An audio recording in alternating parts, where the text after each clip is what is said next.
Welcome to the Athletic FC podcast with me, Ayo Akinwolere. Well, since Roman Abramovich put Chelsea up for sale over 2 years ago, the club has been plagued with instability on and off the pitch.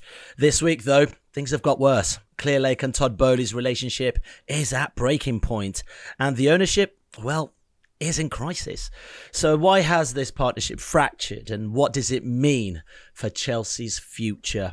For this one, I'm joined by the Athletic's Adam Crafton and Chelsea writers Liam Twomey and Simon Johnson as well. Gents, we'll get into the areas of contention between Clearlake and Todd Boehly in a bit. But firstly, Liam, look, international break, right? We thought something nice to talk about potentially. Some of the players maybe having a good breakaway with their national teams. But here we are, conversations around the hierarchy. Can you just bring us up to speed with how far back these tensions have gone, please? Yes, I think, this is obviously the biggest story at Chelsea, and it's been bubbling away behind the scenes for a while. All credit to Bloomberg for the initial report that I think broke the dam on all of this last week. But a lot of people, including us, had been hearing rumblings about the relationship between Todd Boehly and Boehly for months.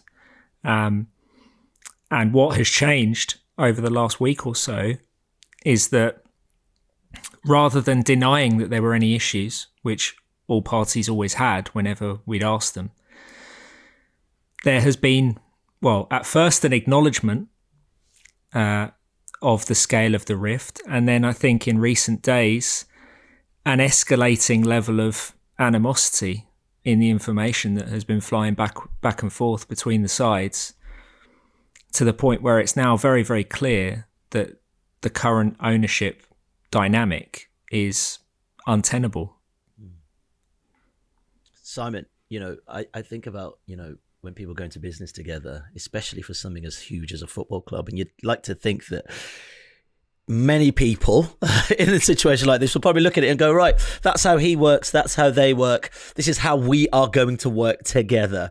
Didn't they foresee any of this coming? Did they know how each other operated before taking on such a big thing like a football club, for instance? Yeah, they knew each other. It wasn't a case of a bunch of strangers getting together and sort of breaking bread for the first time at Stamford Bridge. But reality bites, doesn't it? When you've got a bunch of powerful businessmen who all sort of have their different ways of working, at the time, it's just about getting the deal done. And then later on, it almost felt like later on, we'll worry about it when it comes to it. And I think hindsight's a wonderful thing, but it always sort of felt like an inevitability that this clash would happen, because if you actually look at the way these guys work, Todd Boehly was very open about the way he likes to operate, that he goes into a business, he puts people in charge, and then he lets them get on with it. And that's the way he likes to work. Whereas Clearlake and Boehly is much more hands-on. So this was always going to happen, you have to say. But the size of the split and the schism is one that perhaps we couldn't have expected it to be this bitter this quickly. And maybe this is also as a result, don't forget, of how disappointing it's gone. Like, this brings pressures, doesn't it? When you're in charge of a football club, you're not getting the results on the pitch, you're not achieving the results that you want, you're not qualifying for Champions Leagues, you're not winning trophies. That inevitably is going to lead to an escalation of, well, I think it should be done this way and I think it should be done that way. The most difficult thing now is how this is all resolved, and that I'm sure we're going to talk about in a lot more detail now. Yeah, for sure. Adam, word on from you in terms of, we've seen so many changes at Chelsea so far, ownership, managers, players. Is this repairable, this situation? Where do you stand with that? Certainly from, I think, Todd Boehly's perspective, it's deemed to be irreconcilable. But this isn't a situation where you can just wake up today and resolve it, right? There are things that need to happen to resolve the situation. So at the moment, you're just in deadlock. I think in terms of the question you just asked, Simon, in terms of how did no one see this coming, I think you have to go back to the takeover itself and the nature of that takeover, which was a time-pressured auction, right? So at the time, Todd Boehly decided he wanted to buy the club, and he kind of had to get a consortium together, right? And it was a bit of, I'll call him because I know him, I'll call him, we'll get the gang together and we'll get this bought, because there was other parties bidding for the club. Obviously, the British government had kind of taken ownership of it following the sanctioning of Abramovich. And I think that time pressure probably meant that, that clearly there was a level of due diligence around the club. There were these existing business relationships. But as far as I know, Boehly and Clearlake had never operated a business together, which is very different to doing a deal together, right? You can do a deal together, people walk away with their money or they walk away with investment, but actually operating something day to day. And it's also the other thing that strikes me is that operating a football club is just so different to That's what I was trying to allude to. It's massive. Right? Like, this is so operating big. Right, and it's also very different to operating a US sports team, right? Because the jeopardy, people just talk about promotion and relegation. Well, relegation for Chelsea is missing the Champions League 2 years in a row, right?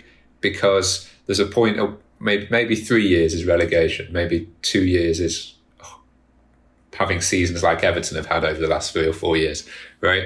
But if we're talking equivalents, and I think that has created pressure points. And I think there's also been a pressure point around the fact that I think to the layperson, if you were to walk up to the average Chelsea fan and say, who's the owner of Chelsea? I think they would just say Todd Boehly, right? Because so often it has just been described as Todd Boehly's Chelsea. What was that famous Gary Neville line in the Carabao Cup final against Liverpool? Boehly's billionaires, Boehly's billionaire bottle jobs? And I think the ferocity and the feverish nature of a club the size of Chelsea, global fan base, has bitten on Boehly. I think the level of hostility, abuse at times has surprised him. And I think over the last year or so, it's become more and more apparent that Clearlake, that they are the majority share. I mean, we knew from the start they were the majority shareholders, but they weren't quite as visible, I think, at the start. It's probably fair to say. So I think that's created some tensions as well. But there's lots of tensions in each direction. I mean, they don't even agree over what they disagree about, right? That's the stage we're at the moment. They don't agree about what they disagree about. So how can you agree on anything if you can't even agree on that?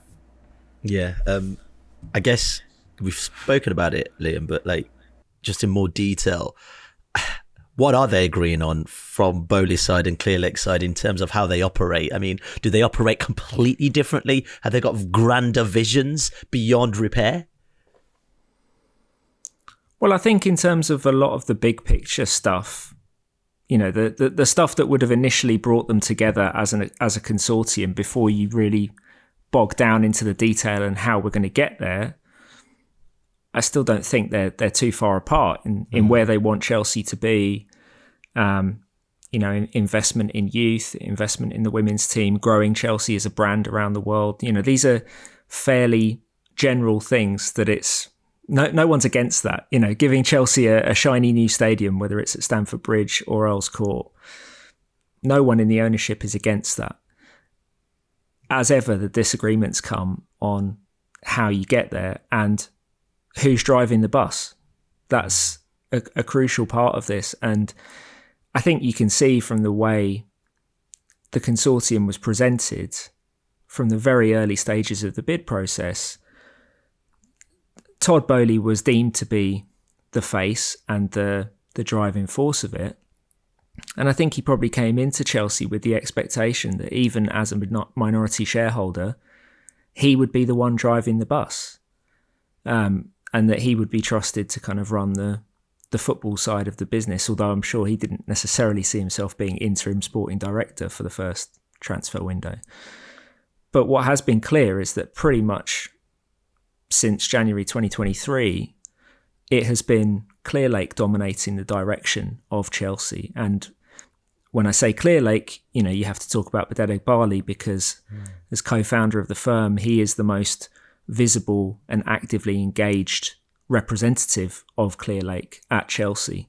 And while every decision requires sign-off from Boehly as well as Eghbali and Jose Feliciano,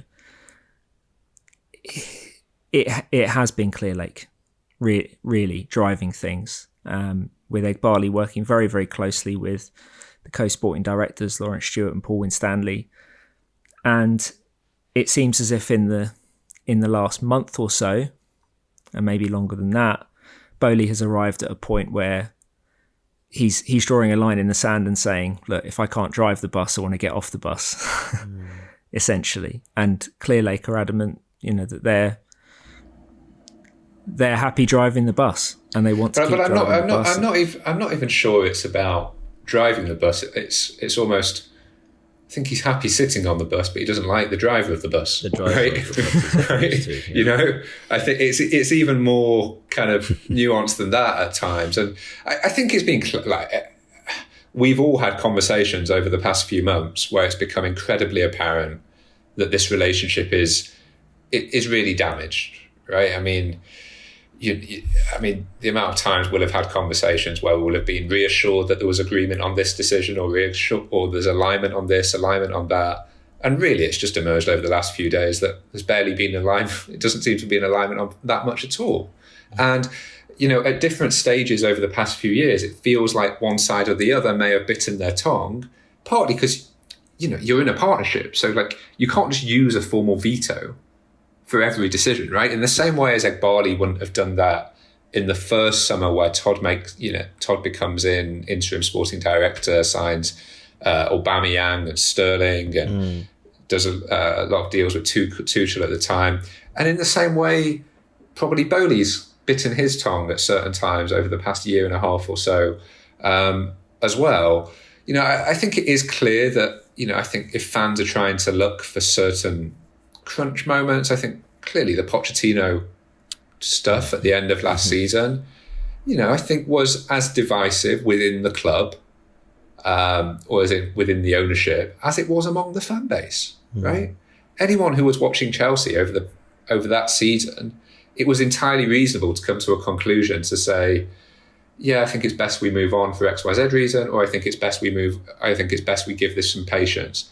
Boehly came down on, I think this guy deserves patience. I mean, he said that, right? He was on stages in both LA and Qatar, basically publicly lobbying, really, for Pochettino. And, there was a visible dinner that he went for Pochettino with at the end of last season as well. Pochettino even spoke about it in a press conference. I think Pochettino had difficulties almost being like the child in the middle of a divorce, right? At certain times, trying to balance that relationship. So, some people would say that was, people who would agree with Boehly would say, well, that sounds like good stuff. People on the other side would say, well, we've got sporting directors who have come up with a report recommending that a change is made. We've put these specialists in place. Why is he doing this, right? Why is he taking the manager for dinner the week before a season review? So there's fair arguments on both sides. I'm not sure I entirely buy the idea that this is all about one coach being fired. When you talk about the scope of the business, the scope of the asset potential, it seems difficult for me to believe that Todd Boehly is creating a crunch moment solely because of a guy who finished sixth, right? Was it fifth or sixth? Sixth, right? Who finished sixth in the Premier League, right? I find that difficult to believe. That there is so much more that has gone into this, and I think it is a lot of it from the Boehly side appears to be around this perception of, I think, really Eghbali's character, which is obviously a difficult thing that for Clearlake to accept, and something that they would reject completely, that they would say, it's not micromanaging from Eghbali's perspective, it's using expertise to help the specialists do their jobs. But, they don't agree with each other. Simon, I'm sitting here and, I don't want to speak for Chelsea fans, but I'm speaking as a fan of football, and I'm thinking, what, the last 2 years have been insane, right? Like, so you've had all these changes at my club that I'm paying my hard-earned money to come and watch because I love my players. I love this team. I've followed them through thick and thin. So hold on. We've had so many managers. We've had so many players go. And now the guys that are supposed to be running the thing, they can't even agree on that. Yeah, I mean, it's just there's been no stability. If you could give Chelsea one trophy, it's the instability trophy, because it has been over 2 years. If you go back to when Abramovich was sanctioned, that there's been no settling down period, and just when he sort of at the top of the show talking about international break, just when he thought, right, the transfer window pretty much is over. Okay, there's a few players they're trying to get out to the likes of Greece and Turkey right now, but the main business is done. And you just think, particularly if you're Enzo Maresca, right, you're thinking, oh, finally, okay, the bomb squad has been, that big furore. Enzo Fernandez, the furore over what he did in the summer, which overshadowed the pre-season tour, all this mess that he's had to deal with. And what's his first pre-match press conference going to be about post-international break? It's going to be about what on earth's going on with the ownership of the club. He's inevitably going to try and straight bat it. He'll be briefed, I'm sure, by the PR department to try and say as little as possible, knowing as well who will be watching. But this is the last thing Chelsea needed, because it's just going to dominate the media agenda until it's resolved. There's going to be what's going on with one side, what's going on with the other side. But I mean, Pochettino, the whole story about him, yes, it's a chapter in this saga, but it's not the chapter. I mean, the fact that, as we talked about earlier, the fact that we knew that there were issues between them many, many months ago just says that this was just an example of things they didn't agree on. You only have to be around the club to realise what's going on and where the power really lies. That when after a game you see Eghbali with the sporting directors, you don't see Todd Boehly at many games anymore. I mean, even on pre-season tour, which I was on, Eghbali was always there with Paul Winstanley and Lawrence Stewart. The only glimpse I had of Todd Boehly was at the first pre-season friendly against Wrexham in Santa Clara.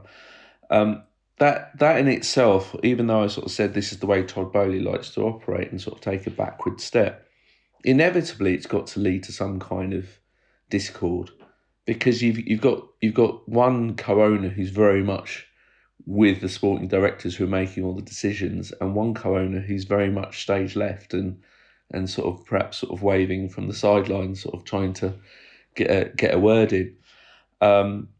It's for a club that has had far too many changes and far too much turmoil. It's just something they can do without as they try and bridge the gap between. There's no coincidence the clubs that are succeeding are the ones that are the most settled, right? The ones at the top of the Premier League. There's no drama coming out of Manchester City, Arsenal, Liverpool.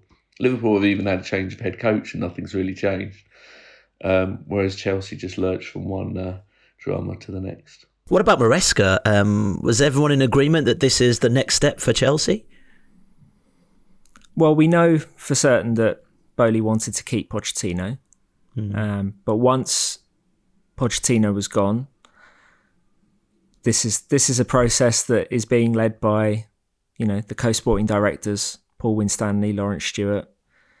They identified Enzo Maresca, made that recommendation to ownership, and as we've stated, Todd Boehly has a formal veto if he wants to use it, which we don't believe he has used, at least not in a public sense up to now on major decisions. And so I think there was, a degree of alignment certainly on the sporting side that Maresca was someone that they wanted to invest in, and you can see the investment that Chelsea have made in Enzo Maresca, and in particular his style of play, is vast. It goes beyond the 5-year contract that they've given him, because they're investing in this possession-focused, positional style of play throughout the academy at Strasbourg.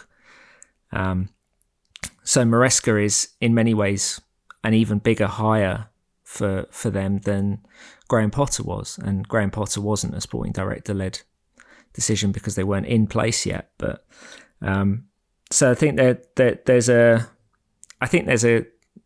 a broad will for Maresca to succeed at Chelsea and to deliver on the reasons why he was hired. But there are plenty of other areas on which Boehly and Eghbali and Clearlake are not in agreement.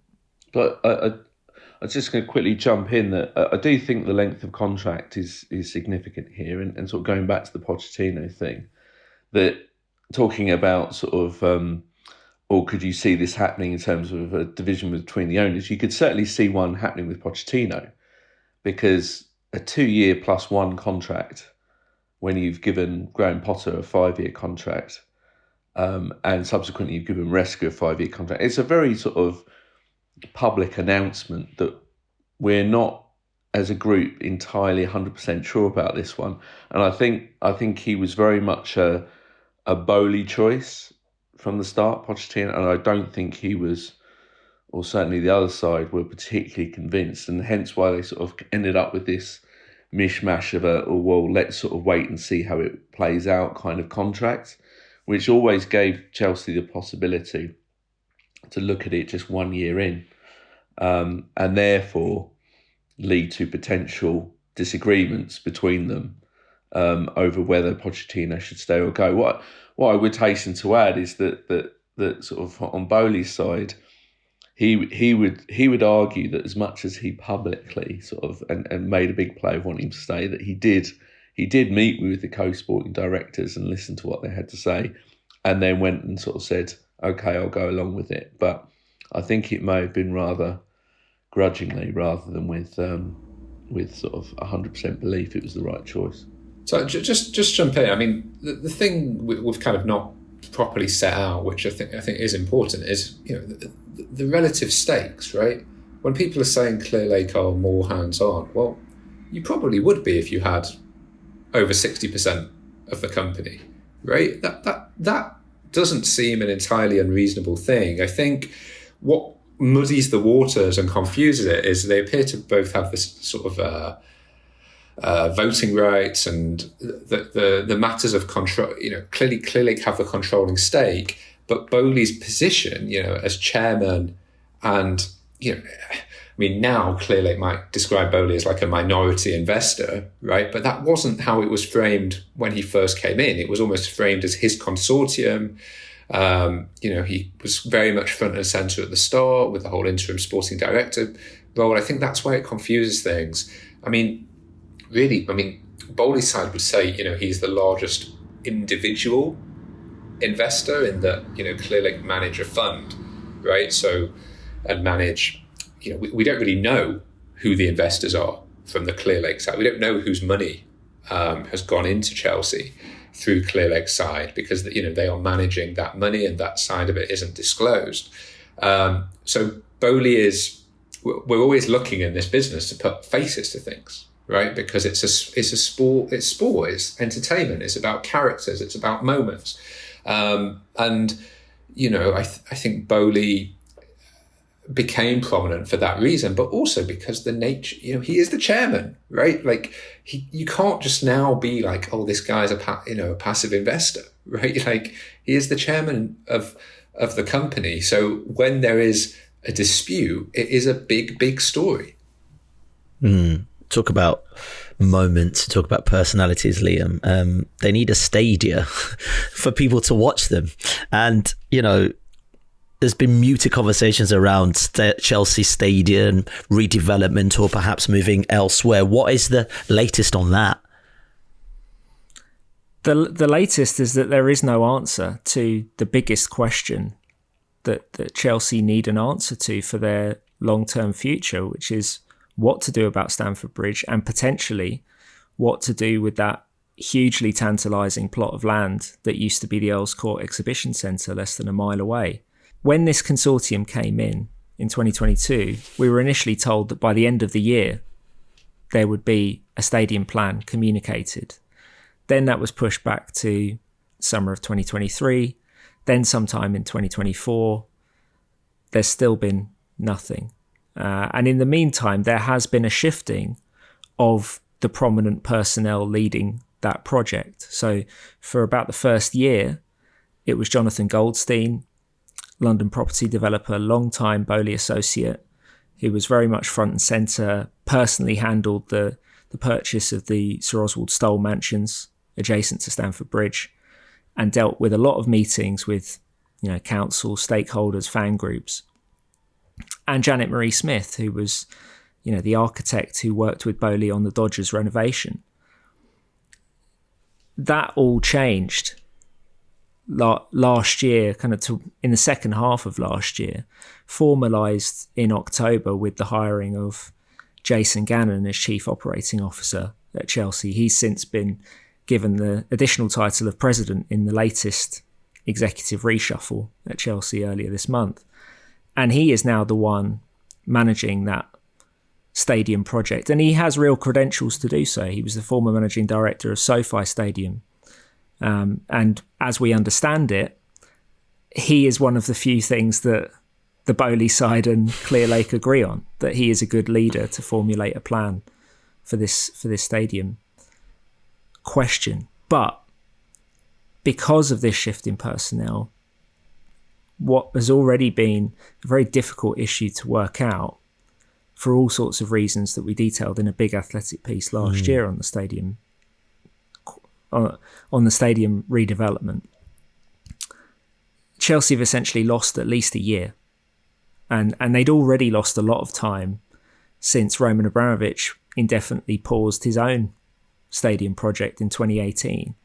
And in the meantime, rivals have overtaken them. Stamford Bridge is now only the 9th largest by capacity in the Premier League, and Chelsea's matchday income has a hard ceiling as a result, despite the fact that this ownership have put up season ticket prices for the first time in more than a decade.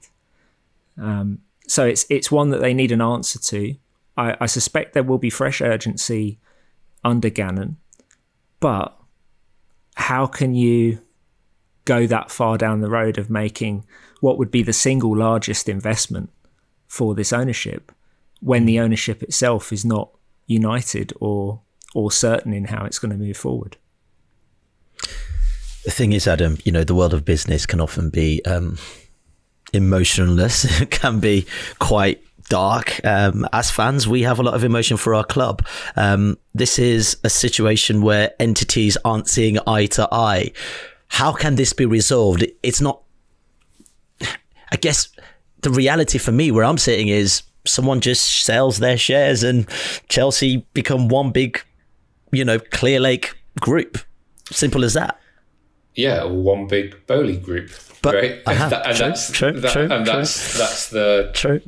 what will happen next. That's what we think might happen next. One of those two things. I mean, you say business is an emotionless world. I mean, I think this is actually the story of what seems to be quite a few emotional men, right? who have very strong feelings about how this, this asset that they've acquired is performing and how it should operate, and there's profound disagreement on that. There's also, I think, a bit of a culture clash in terms of like the forms of investment that are involved. You've got parts of the consortium that is individual money, even if some of that money is borrowed. But then you also have, the majority shareholder in Clearlake that is a private equity firm and manages money for investors, that has to answer to investors and limited partners. We don't get answers on the record really from any of these guys. There's a lot of, at the moment, there's a lot of briefings going on. There's a lot of background. I think at a certain point, Chelsea fans, really need to hear from these people, right? And I think it would also do the head coach a massive favour if the ownership on either side were to come out and talk publicly and just reassure the supporters about what the hell the plan is for their football club. Because as Simon said before, I mean, what's going to happen on Thursday or Friday at Enzo Maresca's press conference when he just wants to talk about Pedro Neto or Joao Felix and how many injuries there are to Chelsea's 250 players at the training ground? He's going to get 250 questions instead about, which owner do you speak to? Have you spoken to Todd? Have you spoken to Bedard? Have you spoken to them during the international break? What do you want to happen? Who have you had contact with? Which side are the sporting directors really on? Do you talk to the sporting directors? Poch said he didn't really speak that much to the sporting directors, right? So all of that stuff is coming, right? And it's an even bigger problem for Maresca because they have 3 games a week. That's about 15 press conferences a week, right? And and he's not a guy that bites his tongue. I think that's what, he's not actually someone that doesn't say anything and just straight bat. So I think he might do for the first couple of times, but eventually he'll say something because it will do his head in. In terms of what happens next, well, again, they don't even agree on that. I mean, so whatever I say, I'm upset. Whatever. Just veto it now. Yeah, exactly. Yeah, but whatever I'm about to say is going to upset someone. So whatever. But I think what happens next is clearly there was a meeting around a month ago in which the pair did speak to each other, which is good. And decide, and there was kind of this discussion around let's look at ways forward, alternative ways forward potentially to what's currently in place. Now, as soon as the Bloomberg story came out, that was on Friday. As soon as that story came out, it looked as though Clearlake almost immediately came out and said, well, because the Bloomberg story, if people haven't seen it, was basically saying that there's going to be an exploration of ownership options. It's pretty benign and neutral, really. What happened next was you saw reports everywhere saying Clearlake don't want to sell. If anything's going to happen, Clearlake will buy out the Boehly side and perhaps some of the other partners, such as Hans-Jörg Wyss and Mark Walter, and take an even bigger stake in the club. That would be one solution. So you start to think, okay, that's where that's going. But then the Boehly side say, well, we don't want to sell. This is a lifetime investment, right? We'll buy out Clearlake. We've had numerous investors approach over the last month or so. We can raise the capital. Clearlake obviously manage a huge fund. So the potential money is there. Obviously, it would need discussions with investors as well. So both sides are saying, they don't want to go anywhere. Both sides are saying they want to buy more of the club. So we're in a bit of a deadlock. Now, the question is either side bluffing, right? You're not going to come out and just say, yeah, I'm desperate to get out, because then you get offered less money. And you're talking about, people or investors here, in Clearlake's case, who have a lot of money tied up in Chelsea and not only want that back, but will want a return of some sort on it. That's the other bit. And what return are you going to get on a club that has spent a hell of a lot of money over the past couple of years, dropped out of the Champions League, doesn't have a shirt sponsor, and has made no progress on a stadium? So has this asset gone up in value? I don't work in sort of corporate valuations, but as a layperson, I struggle to see how Chelsea would have gone up in value over the past couple of years. Maybe you can make an argument around the sort of valuations that were given around the Manchester United sale last year, but I think it's a struggle. I think whoever's selling will do well to get their money back at the moment, and it's not really I think if anyone was selling, you'd rather wait a few years probably when whatever's going on at Chelsea sorts itself out, and then you sell when the club's back on track and doing well and there's a stadium projects underway. But that's not where we are. So I think the way it might work is almost each side comes up with a number to the other, right? And says, this is what I'll offer you.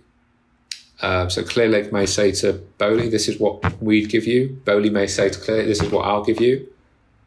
And then they'll either agree or disagree. I imagine they'll disagree. Yeah. to be honest. Is this likely to change anytime soon, though? The interesting thing is that the kind of soundings that I've had from the Boehly side are they expect a resolution within a couple of months. Okay. Now, where they're getting that confidence from, I'm not quite sure. And again, this is stuff that...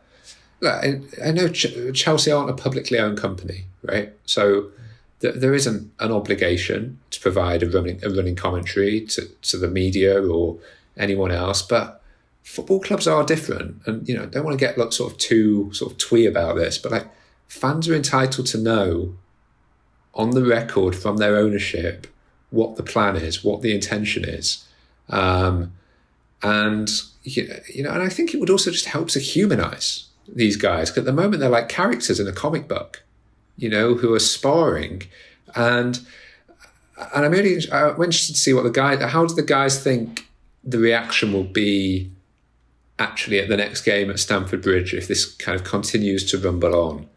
Do you see it as a situation where fans are going to start to take sides one way or the other? Do you see it as a situation where they'll just say, we just want all of these guys out? Because there's already been sort of protests against the ownership at certain points, and sort of signs of insurrection. So Simon, how do you think the fans in the stadium will respond to what's happened over the international break? Or is it so complicated that people just go, have a pint, have a burger, watch the game and go home? No, that's me. No. It's more than one pint with you. It certainly is at the moment. But it's always hard to sort of talk for a whole fan base. The initial comments on the read is actually dominated by sort of more Team Todd kind of talk. But this is quite a shift in itself, because he's certainly come under abusive chants and abuse at the stadium. I think now that it's kind of people are cutting on that Bedad Agbali exists and in quite a prominent way, that even some members of the media seems to have escaped their attention of who was actually running the club. And now it's sort of actually coming sort of out more public that he is such a prominent figure. I think that the notion that there's going to be like a Team Todd, Team Agbali kind of T-shirt wearing, I actually almost feel like it might be Team Todd, but by default, in an ideal way, that really the T-shirt they want to wear is Team Abramovich. That there's still this inevitable sort of reminiscing about the glorious recent past and the man that would just buy them everything they wanted, and there'd be no sort of worries about the budget, including for the way that fans were treated. But that era has been sort of very hard for them to say goodbye to, and even more so over the last 2 years. I do suspect the longer this goes on, the more sort of vocal fans will get. But I think it will be more sort of vocal about the ownership in general. I think there's been a growing frustration and anger about the direction the club has been heading in since they took over.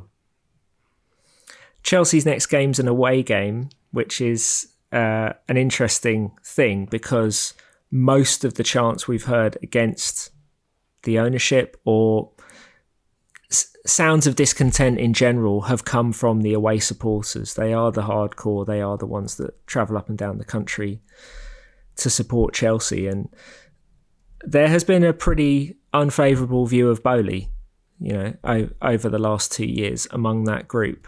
But as Simon says, I think as a clearer picture comes out of where the power really lies at Chelsea and how it's been distributed over the last 18 months, I think it will be interesting to track how that manifests in what we hear at stadiums and what we hear at home games, but I think just as much at away games, because Stamford Bridge can be a very different crowd from week to week, and I think even more so than with the away support, it's very rare to hear fans at Stamford Bridge kind of speak with one voice on anything. Online, you're already seeing Team Todd, Team Bedad, but that's just the nature of social media fandom. I think that will continue. And I do think the longer this goes on, there will probably be a growth in Team Nobody, Team Someone Else, please, because I think there's just a general disillusionment with the last 2 years and what the current state of affairs says about what the next 2 years could look like. Yeah, Simon, with all this happening in the background, and I want to go back to Maresca really, because I just think about what kind of job, and he's probably aware of the job he's got on his hands in general, but how well is a coach like that or a manager like that shielded from all of this to try and actually get the job done on the field? Because after the Pochettino conversation, Chelsea fans will want to see results change. They will want to see potential, battling for the Champions League or European football. Do you know what I mean? Yeah, I mean, I think we've already sort of seen that he's almost inherited the baggage of the last 2 years. Fans booing, they've already booed some of the style of play and been very restless about it. There was during the opening game in the Conference League, the qualifier against Servette, I think Caicedo passed the ball backwards and there was boos. And I don't think this is necessarily because of Maresca. I think this is a fan base that are just frustrated over, as Liam says, the last 2 years and the direction the club is heading in. So I think he's got a really difficult job that only good results can win the crowd over. I feel a small degree of sympathy for him because it doesn't feel like he's been granted a fresh slate like perhaps other coaches have been. It's very much you've come in and we're already unhappy. It doesn't help that, of course, there's suspicions about the fact he's only had 1 year at Leicester. Is that really the standard of a Chelsea head coach? When you think of the big names that they hired during the Abramovich era, but he faces a real challenge. Not only to convince people about the style of play, but to convince people he's the one that can turn this. It's this basket case of a club that he's somehow got to turn. It's alchemy, isn't it? He's got to try and turn this into gold, and it is going to be very, very tough for him. But he's got the players. I think he's got some players there that can. Well, that's what I was about to say, Simon. We had a fan survey last week, a Chelsea fan survey on the Athletic, and a majority of people were saying they felt the squad was stronger now than it was at the end of last season. I think, but at the same time, they were saying they were less confident in the ownership than they were compared to the end of last season, which is kind of contradictory and conflicting in some ways, right? Because they've made the squad stronger, but there is just unease about the way that things are being done and the way that things look. It's one of those things where reputations takes a very long time to get a good reputation and not very much time at all, to develop a bad one. And that's part of the challenge, I think, for the ownership at the time. But Chelsea definitely have, when you look at the squad and I know football's not played on paper, but there's plenty of players there that would be taken by other clubs in the top six quite happily, and that I think would look very good at more settled clubs and teams in not even just in the top 6, 7, 8. So the challenge for Chelsea is to create the right environment, the settled environment for these players to actually excel. Yeah, the word settled is interesting considering what we've just spoken about, Liam. At what point do Chelsea stop being a work in progress? I mean, at what point do we start seeing the fruit of all of this blossom? Well, I wrote on the eve of the new season that this Chelsea felt like a plane rolling along the runway that was still looking to build enough momentum for liftoff. And that doesn't sound good. Sounds quite dicey, doesn't it? Yeah, I think it speaks to with a pint. I think it speaks to the stakes of this. These have been 2 incredibly painful years, both I think for the ownership to endure as they've had this kind of learning curve running a football club, but also this what's clear now, power struggle and cultural clash among themselves about how best to do it, but also for fans who, many of whom have been raised on a certain idea of what Chelsea were and the level that they competed on.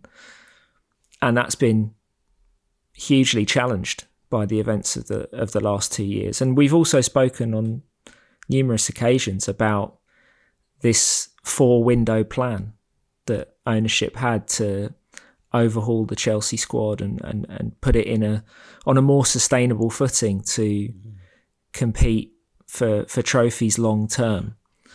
The 4th window just went. We just had it. So it's time, I think, for everyone to start seeing results. I think that expectation is there from the ownership. The message we were getting was that there is a belief that this is a top 4 level of squad. So that is an expectation that Maresca has to deliver on. And there's certainly an expectation from fans that Chelsea, as you say, stop being a work in progress, stop being something that feels relentlessly under construction and changing, and starts to resemble an actual competitive, serious football team from week to week again, and starts achieving at the level of the club's modern standards. Okay, gents, let's leave it there. Adam, Liam and Simon, thanks so much for your time. And as usual, you know the drill now. Do not forget to rate and review the podcast. We'll be back tomorrow. Thank you so much for listening. If you want to watch more episodes of the show, please subscribe to the channel. We'll be joined by the likes of David Ornstein, Matt Slater, Adam Crafton, Carl Anker, and plenty more through the season. If you'd like to listen to the episodes in full in audio form, search The Athletic FC wherever you get your podcasts from.